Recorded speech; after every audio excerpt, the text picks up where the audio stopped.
종종 우리 신앙인들이 열심히 기도하고 의롭게 살려고 몸부림을 치고 내가 더욱더 신실하게 살아라고 애를 써보지만 때로는 우리가 그렇지 못할 때가 참 많거든요. 우리 안에 화가 날 때도 있고 내 안에 나도 모르게 불쑥 시기 질투심이 이렇게 움직일 때도 있고 때로는 내 안에 속상할 때가 있단 말이에요. 그러고 나면 그 일로 말하면 내 안에 무엇이 이 자리 잡게 되면 죄책감이 생긴다는 거예요. 우리 그리스도인들이. 그러다 보면 나도 모르게 그 잘못된 부분에 집중하다 보면 내가 주님을 바라보는 눈높이를 자꾸 땅을 바라보는 그런 실수를 범하더라는 겁니다. 제가 단어를 실수라고 표현을 했어요. 예, 그건 실수예요. 속는 거예요. 여러분 연애해 보셨어요? 연애. 우리 젊은이들이 연애를 시작하면요, 이제 그때는 엄마 아빠도 안 보여요. 미안해요. 그때는 다른 여자친구, 다른 남자친구 보이지 않아요. 진짜 깊이 사랑에 빠져버리면요, 그냥 저 사람이 얼굴이 이렇게 곰본데도 이렇게 주근깨로 보여요. 진짜로. 그의 허물도 다 좋아 보이는 거예요. 오히려 그가 완전한 사람이 아니라 뭔가 좀 부족한 듯 보이는 것이 꼭 내가 그것을 채워줘야 할 것처럼 내 안에 부담감으로 다가와요. 그래서 한번 사랑에 빠져버리면 이제 눈이 멀게 되는 거죠. 여러분 하나님과 사랑에 빠져보셨나요? 하나님과 사랑을 깊이 여러분 경험해 보셨나요? 여러분이 지금 나의 모든 삶의 정황 때문에 그 무엇 때문에 하나님을 사랑한 것이 아니라 그냥 저분이 좋아. 그냥 주님만 생각하면 내가 기쁘고 내가 주님 생각하면 내가 모든 거 다 잊어지고 내가 주님 생각하면 내가 모든 것을 내려놓을 수 있는 그런 하나님에 대한 사랑 말입니다. 아침에 눈을 뜨면 주님 사랑해요. 그 고백부터 나오고 하루 종일 살아가면서 자꾸 하나님 사랑에 그리워지는 그런 사랑 말입니다. 여러분 그때에 여러분이 그런 사랑에 깊이 빠졌을 때에 여러분 내가 지금 어떻게 살고 있는지 돌아봐시던가요? 내가 남들이 뭐라고 그러든지 그 관심 가시던가요? 아니거든요. 내가 주님과 깊이 사랑에 빠져버리면요, 나머지 주변에서 뭐라고 해도 하나도 신경도 안 써요. 저 사람이 무슨 죄를 짓든지 저 사람이 무슨 행동을 했든지 나 그거 관심 없어요. 왜? 내가 주님과 지금 깊은 사랑의 포로가 되어 있으면 그건 관심이 없어진단 말이에요.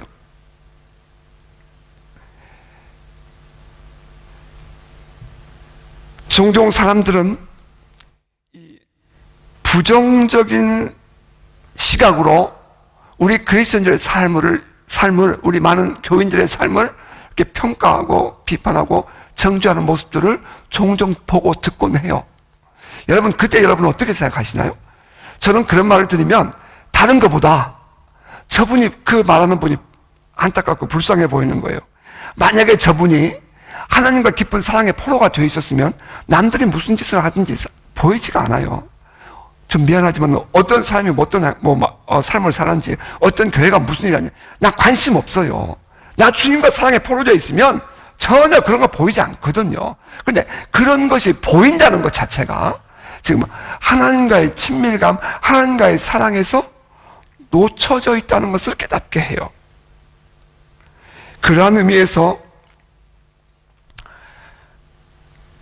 주님과의 사랑이 더욱더 깊어져 가고 우리들의 관심이, 여러분의 관심이 주님을 향한 사랑과 그 주님의 은혜에 더 눈을 초점을 맞추고 살아가는 저 여러분 될 수 있기를 주 이름으로 축복합니다.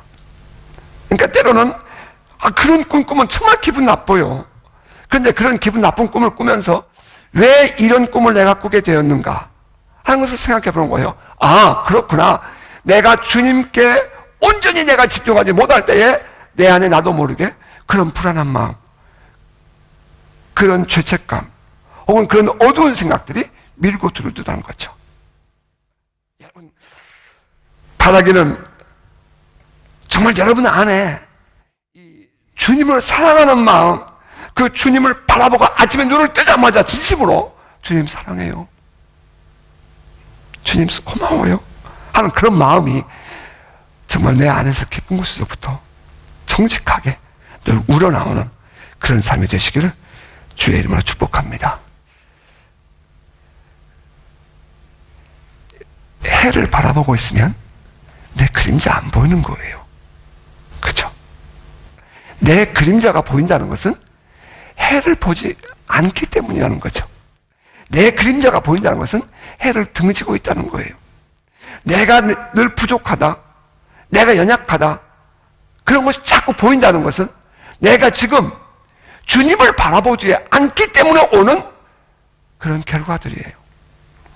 주님을 바라보고 있으면 나의 부족함이 보이지 않아요. 99%가 내가 부족해도 1% 잘하고 있는 그 주님을 향한 그 사랑 때문에 99%가 보상된다고요. 그리스도의 은혜로, 하나님 아버지의 사랑으로 99%가 부족해도 그 내 1% 내가 주님을 신뢰하고 믿는 그 믿음 때문에 우리는 구원을 받게 되고, 그 1%의 이 하나님을 사랑한 내 마음 때문에 하나님은 나의 부족함을 채워주시는 우리의 아버지십니다. 그러한 의미에서 늘 주님이 보이고 또 주의 말씀이 묵상되고 주의 찬양에 내 마음을 온전히 사로잡아가는 그런 삶을 살고 싶어요.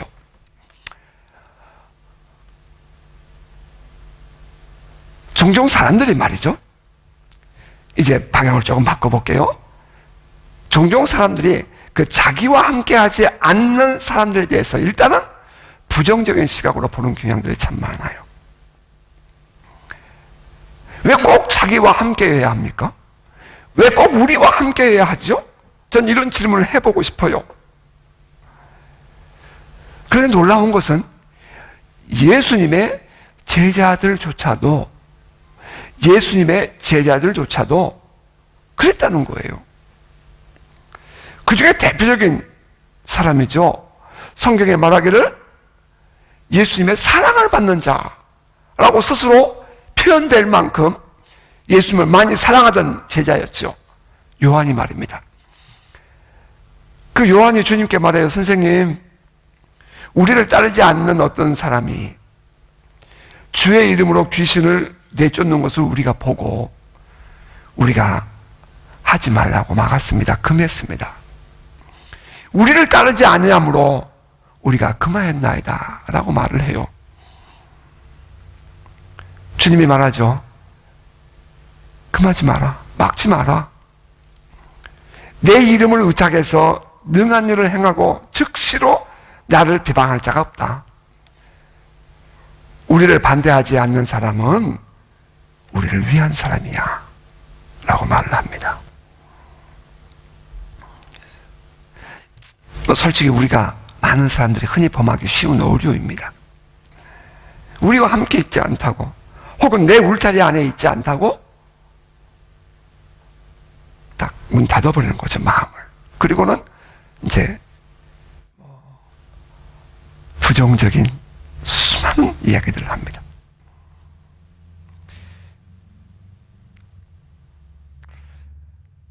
저는 이 부분에서 왜 요한은, 그렇게 주님께 큰 사랑을 받고 있었던 요한은 이런 실수, 이런 오류를 범했을까 하는 생각을 해보게 되었어요. 왜냐하면 안 그래야 되니까. 타산지석으로. 성경 말씀을 묵상해 보면 우리를 따르지 아니하므로 라고 표현을 해요. 요한의 첫 번째 실수예요. 우리라는 단어 안에 저 사람은 들어와 있지 않다는 거예요. 이 종종 많은 사람들이 이 우리라는 그 울타리 안에서 우월감을 가지려고 하고 있고요. 많은 사람들이 그 우리라는 울타리를 딱 쳐놓고 그 우리 밖에 있는 사람에 대해서는 매우 배타적이에요. 거부감을 느껴요. 심지어는 우리가 한참 집회할 때에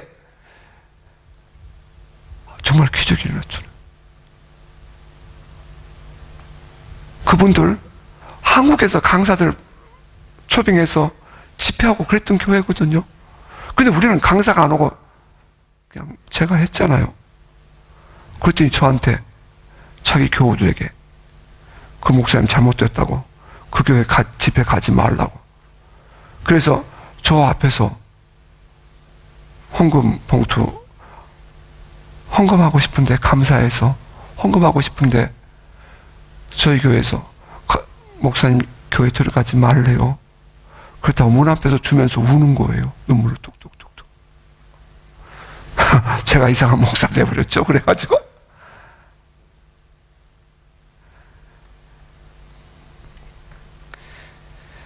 우리라는 그 단어가 좋은 거예요, 사실은. 그런데 그 우리라는 단어가 배타성을 갖기 시작하면 그 다음부터는 이제 블록이 일어나게 되고, 그러다 보면 우리와 같지 않다, 혹은 우리라는 울타리 속에 있지 않다는 것 때문에 거부감을 일으키는 원인이 된다는 거예요. 이 요한이 예수님께 저는 우리를 따르지 않는 자라고 얘기를 해요.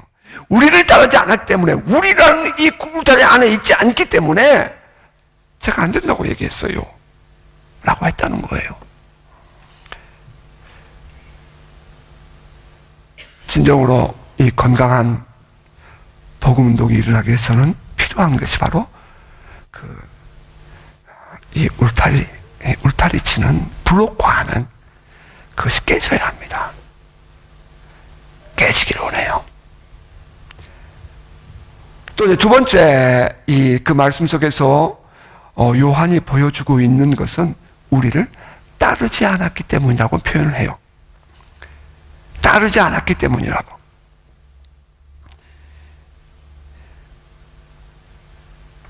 성경이 분명히 우리에게 말하기를, 요한이 선생님, 우리를 따르지 않는 어떤 자가 주의 이름으로 귀신을 내쫓는 것을 우리가 보고 라고 얘기했어요. 주의 이름으로 귀신을 내쫓았어요. 그런데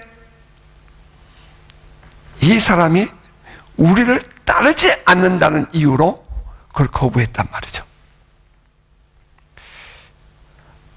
다시 말하면 이 사람은 주의 이름으로 인디펜던트, 독립적인 사역을 하는 사람이었다 하는 것을 깨닫게 해요. 따른다는 단어와 이 독립적인 사역을 한다는 단어는 매우 달라요. 매우 달라요. 여기서 제가 이제 묵상하면서 깨닫는 것은 제자의 영성과 사도의 영성이 다르다는 거예요. 제자는 배우고 따르는 일에 관심이 많고 바로 그런 영성으로 길들여져 있어요. 제자, 배운다는 영성으로. 그러나 이 사역자의 영성은 아니죠. 배우는 것보다 가르치는 일에 관심이 많아져요. 그러니까 내가 어떻게 무엇을 가르칠까? 그러면 부담감도 더 커지고요. 내가 무엇을 전해야 할까? 그러면 거기에 대한 책임감도 느껴요. 그러니까 전체를 이끌어가는 이 사도의 영성은 방향을 제시해 주고요. 속도를 컨트롤 합니다. 그래서 이 사도가 인디펜던트한, 다시 말하면 독립적인 사역을 이끌어가는 이 사람의 영성과 지금 예수님을 늘 따라다니고 있는 이 요한의 영성이, 생각이 다르구나 하는 것을 깨닫게 되는 것입니다.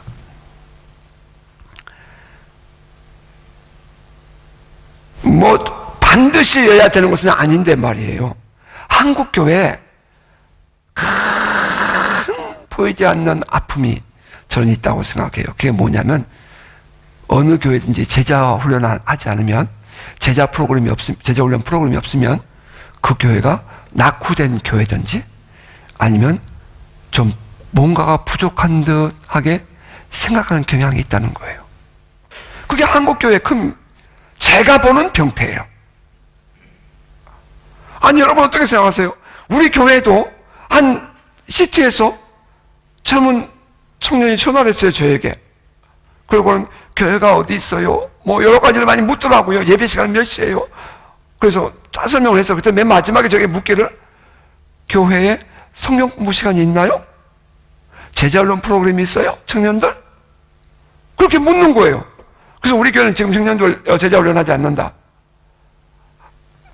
자, 자, 그렇게 우리 교회는 어떤 교회라고 제가 설명을 했어요. 그랬더니 목사님, 저는 제자 훈련하는 교회 찾아요 이러더라고요. 그래, 그럼 어쩔 수 없지. 제가 그렇게 설명을 했어요.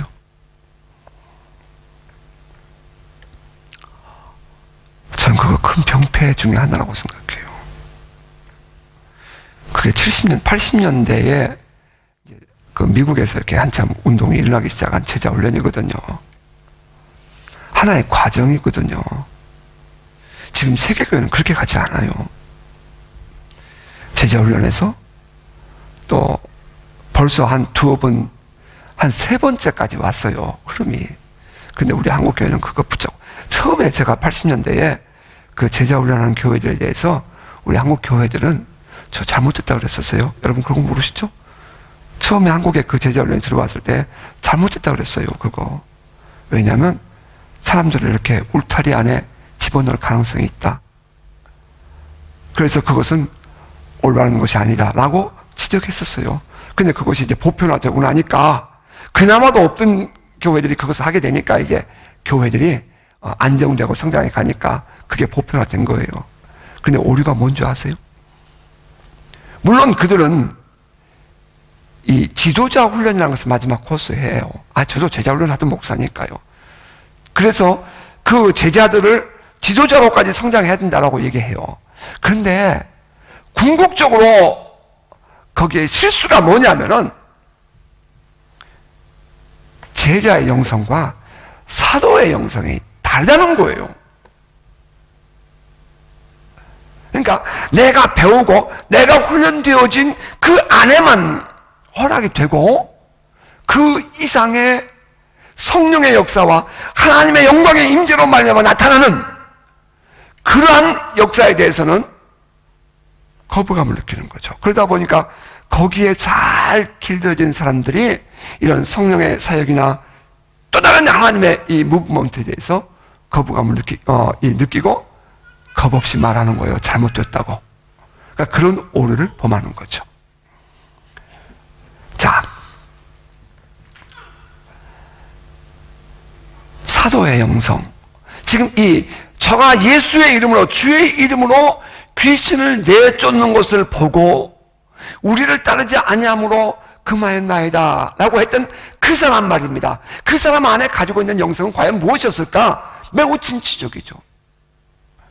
그 사람은 매우 독립적인 사역을 하는 사람이었어요. 그 사람의 사역은 배우는 것보다 매우 사역적이었어요. 사역적이란 말이 무슨 말인지 알죠? 가르치는 티칭이 아니라 미니스터링 하는 거예요. 배우는 것을 뛰어넘는 그런 영성의 사람이었죠. 하나를 배우면 열을 쓰는 사람이에요. 여러분 그 안에 매우 중요한 것, 여러분 보지 못하는 것이 있어요. 일반적으로 누구의 이름으로? 주의 이름으로, 예수의 이름으로. 왠지 아세요? 제가 가는 곳마다 외치는 거예요. 어떻게 그러면 아직 성령이 모든 사람들에게 임하지 않았는데 이 사람은 귀신을 쫓아낼 수 있었을까 하는 질문이 나와야 돼요. 아직 성령이 모든 사람들에게 평범하게 임하지 않았는데 어떻게 초대교회에 예수께서 제자들에게 말씀하시기를 내가 하나님께 가면 성령을, 아버지께 가면 구하여 성령을 보내주고 있다고 했는데 또 다른 보혜사 성령이 아직 임하기 전인데 귀신을 쫓아낼 수 있었을까? 그 부분이 질문이 돼야 되거든요. 누구의 이름으로? 예수의 이름으로. 이유가 뭐죠? 그렇게 제가 강조하고 싶은 예수 이름의 권세예요. 예수의 이름의 권세, 하나님 나라의 통치, 그것이 일어나니까 지금 이 사람이 귀신을 쫓아내는 역사를 하는 거거든요. 이런 사역을 할 수 있었던 것이거든요.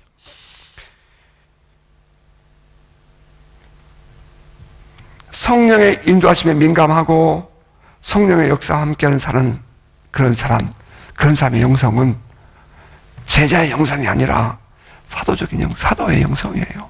그런 의미에서 저는 우리 성도들에게 좀 그것이 활짝 좀 열려버렸으면 좋겠어요. 제자의 영성보다는 여러분들이 성령이 누구에게든지 임할 수 있고 성령은 누구에게든 임하시거든요. 저는 그걸 100% 저는 오픈하고 싶거든요. 또 한편은. 그러니까 여러분 가운데서 이와 같은 역사가 누구든지 일어나는 거 저는 환영해요. 우리 여러분 가운데서 성령이 여러분을 타치하시고 웃음을 웃게 하시고 여러분에게 정말 예언하게 하시고 환상을 보게 하시고 또 여러분에게 또 방언하게 하시고 하나님께서 하시는 병 고치게 하시는 그 모든 일들이 저는 모두 우리 성도들에게 일어나기를 원해요. 진심이에요.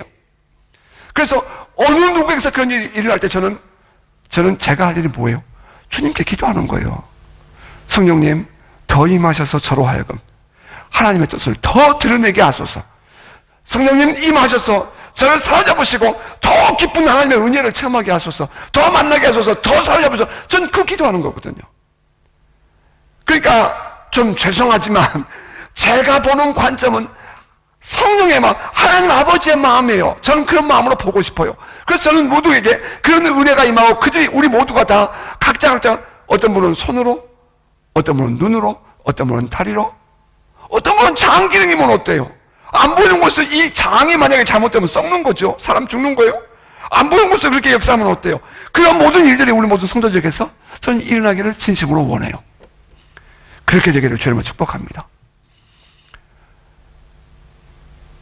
그런데 그때에 우리 안에 구별되어진 영성이 뭐냐면은 우리를 따르지 않음으로, 따르지 않았다는 것 때문에 이 요한이 펄펄 뛰는 거예요. 이거 제자의 영성이거든요. 제자의 영성이에요. 그러나 그 사역하고 있는 그 사람은 뭐예요? 사도의 영성이에요. 요한은 그때 눈을 좀 넓게 열고 볼 수 있었어야 해요. 사역자들이, 주님의 제자들이 혹은 주님의 사역을 하면서 눈이 좁아지면 교만해져요. 눈이 좁아지면 교만해져요. 전 이게 너무 아파요. 많은 복음을 전하고 계신 분들이 좀 눈이 좀 넓어지면 좋겠어요. 서로를 인정해주고 서로를 존경해주고 하나님께서 저들도 사랑하시니까 그래요. 저분이 개인적으로 부족할 부분이 있죠. 그래요. 저분에게 개인적으로 삶이 연약한 부분도 있어요. 그렇다 할지라도 어떤 사람들은 솔직하게 얘기하면 어떤 사람은 돈에 약하고 어떤 사람은 이 성적인 데 약하고 어떤 사람은 뭐 솔직한 얘기로 학벌이 약하고 뭐 여러 가지 종류가 있잖아요. 그러면 사람들은 그 부분을 막 지적한다고요. 막 흥분하고 분노해요. 저는요 그런 부분을 볼 때마다 막 가슴이 아픈 거예요. 그럼에도 불구하고 하나님이 사랑하잖아요. 그분에게서 그 부분이 약한 것을 아시기 때문에 주님께서 십자가에 죽으셨잖아요. 저분이 저 부분에 있어서 부족하다는 사실을 아니까 하나님께서 그분의 연약함을 채워주고 보완해주고 긍휼히 보시는 거잖아요. 여러분 동의하셔요? 이제 세 번째, 요한이 지금 예수님께 우리를 따르지 않음으로 금했습니다 라는 그 말 속에, 본문이 여기 왔으니까 제가 이 설교 하는 거예요. 여러분 아파하지 마세요. 저도 사실 이 설교할 때 쉽진 않았지만 이 본문 뛰어넘고 싶었지만 뛰어넘으면 안 되겠기에. 왜? 타산지수를 우리가 배워야 되니까, 우리가 좀 더 커지고 싶으니까, 좀 더 우리가 좀 풍요롭고 싶으니까 제가 이 설교 하는 거예요. 우리를 따르지 않음으로 금했습니다 라고 말하는 요한에게서 딱 이 본문을 읽으면서 느껴지는 영감은 아프다, 나 그런 마음이에요. 아프다. 이 설교 참 여러분 아프죠. 이런 소리 하면 저도 아파요. 설교할 때는 진짜 나 이런 거 좋아하지 않는 사람인 거 여러분은 아실 거예요. 그런데 요한에게서 제가 지금 요한의 마음이 돼가지고 제가 이렇게 느끼고 있는 마음은 정죄감과 비난감이 꽉 차 있다. 왜 이해하지 못하고, 왜 받아들이지 못하고, 왜 포용하지 못하는 것일까 하는 그런 마음이 느껴지는 거예요. 그러니까 많은 성도들이 그 복음 안에서 막 즐거움의 영성 말이죠. oil of joy, 기름 부으심, 즐거움의 기름 부으심이 막 충만해지고 막 은혜가 넘쳐져야 되는데, 그런데 지금 이 바보 같은 이 주님의 제자는 아니라는 거죠. 막 부정적인 생각에 꽉 차 있다는 거예요.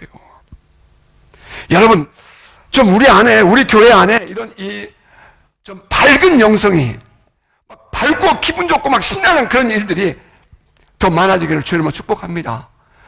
주님 그렇게 해주시기를 원합니다.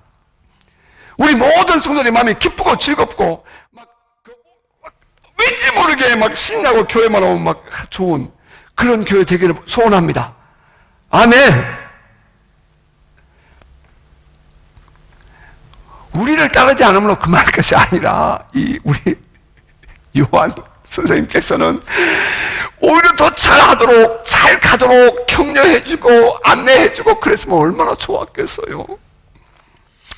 금하지 말라. 주님은 오히려 막지 마. 그냥 둬. 괜찮아.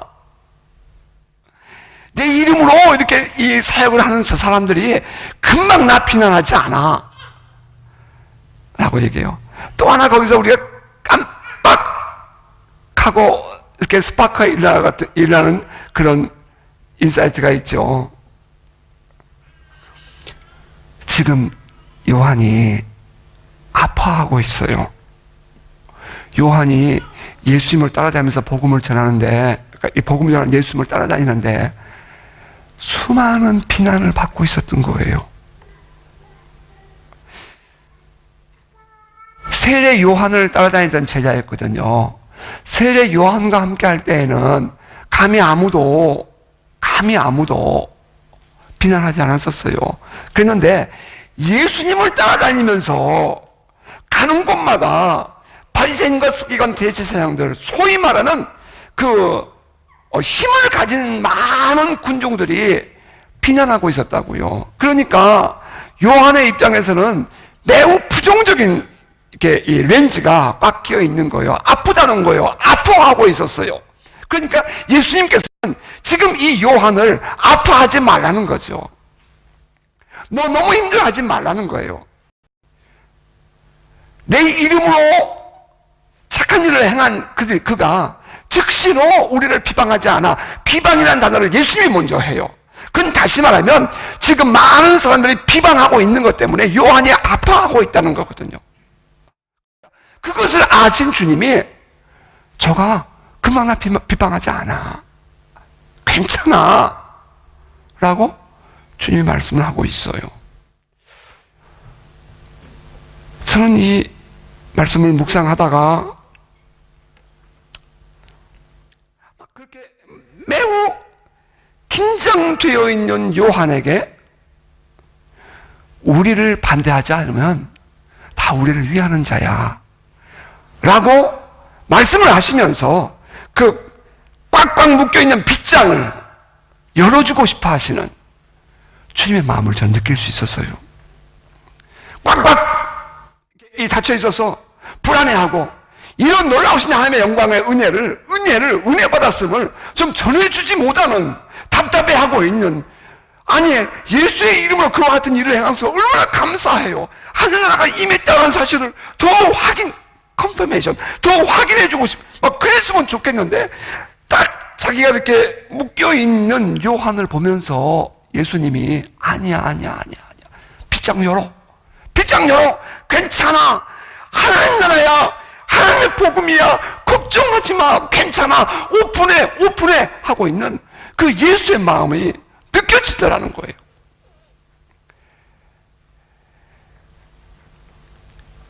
여러분, 하나님 나라는 넉넉합니다.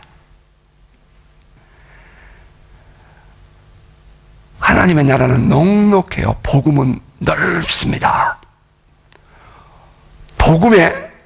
복음이 품을 수 있는 영역이라는 것은 굉장히 넓어요. 여러분 동의하시나요? 우리가 품을 수 있는 영역은 굉장히 넓어요. 그런데 많은 사람들이 그 복음이라는 것을 이렇게 세계를 품을 수 있는 시각으로 보지 않고 오히려 그 복음이라는 렌즈를 가지고 조그맣게 우물을 파고 있는 것처럼 파고 들어가는 모습들이 보인다는 거예요. 전 그게 아파요. 자, 조금 아프죠? 이 내용이 조금 아파요. 자, 조금 생각 방향 한번 바꿔볼게요. 그러면 이 마가복음은 단순히 예수님이 하신 이야기들을 역사적으로만 기록한 것일까요? 예수님께서 가다가 제자들과 함께 가다가 이런 일을 만났대 하고 단순히 예수님의 사건을 기록해 놓은 역사적인 의미로만 기록해 놓은 것일까요? 그건 아니라는 거예요. 이 마가복음을 기록한 마가는 예수님의 사건을 기록하면서 그 당시 초대교회 교인들에게 전하고 싶은 메시지를 기록했다는 거예요. 예수님이 3년 반 동안 행했던 모든 삶을 그냥 꼬치꼬치 이렇게 바늘, 보석, 진주를 이렇게 실을 꿰는 것처럼 기록해 놓은 것이 아니라 초대교회의 성도들에게 지금이라는, 그 당시에 지금이라는 환경 속에서 힘들어하고 어려워하고 혹은 방황하고 있는 성도들에게 예수님께서 있잖아, 이렇게 하셨었어 라고 복음서를 기록하면서 무언가를 전달해 주고 싶은 것이 있었다는 거죠. 그게 뭐예요? 지금 초대교회에도 이런 일이 일어나고 있었다는 것을 우리는 생각해 볼 수 있어요. 우리와 함께 있지 않기 때문에 누군가가 저렇게 하는 모습을 보면서 힘들어하고 있는 사람들이 있었다는 거예요. 그러니까 리더십 중에 말입니다. 그러니까 마가가 그들에게 아니야. 예수님도 있잖아. 이 사도 요한이 그때가 그런 일이 있었는데 예수님도 그가 막지 말라 그러셨어. 지금 힘들어. 하지만 참어. 예수님 말씀하시기를 그리스도께 속한 자라는 사실을, 너희가 그리스도께 속한 자라는 사실을 알고 너희에게 물 한 것을 대접하면 그것도 결코 하나님의 상을 잊지 않을 거야 라고 말씀하셨거든. 너희하고 맞지 않다고 해서 같이 우리 안에 있지 않다고 해서 그들 거부하지 마. 그들에게 오히려 너희가, 그들도 그리스도께 속한 자이거든, 물 한 그릇 대접을 해. 그러면 물 한 그릇 대접하는 것조차도 하나님이 그 상을 결코 잊지 않으신다고 했어. 지금 이 초대교회가 안고 있는 그 문제를 보면서 마가는 그렇게 표현하는 거예요. 오히려 긍정적인 마음을 가지고 마음을 열고 그들을 섬기는 자가 돼. 오히려 그들의 사역을 동역하는 자가 돼.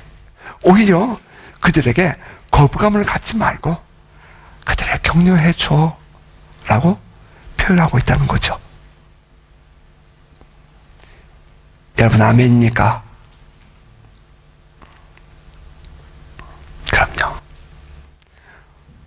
건강하고 올바른 복음 운동이 일어나야지요. 그럼요. 자, 여러분, 결론이에요. 포용이라는 단어, 여러분 좀 깊이 묵상해 보면 좋겠어요. 포용. 나와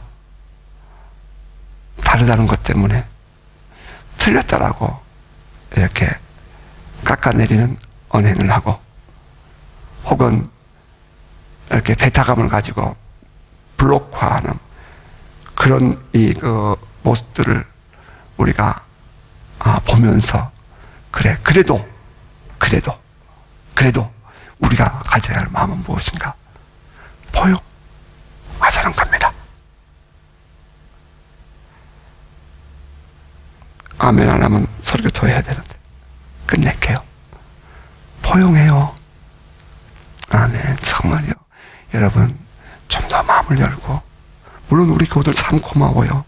좀 더 마음을 열고 포용해요. 그래요. 그분들이 못하면 우리가 해요.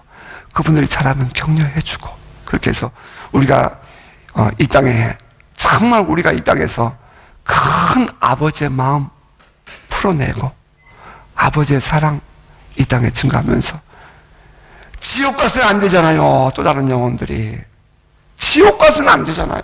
저 영혼들이, 그 영혼들 구원해내서 예수 믿어 구원받고 우리와 함께 하나님을 찬양하고 기뻐하는 그날 바라보면서 우리 모두 좀 더 힘있게 담대하게 나아가는 저와 여러분 될 수 있기를 주님을 축복합니다. 아멘.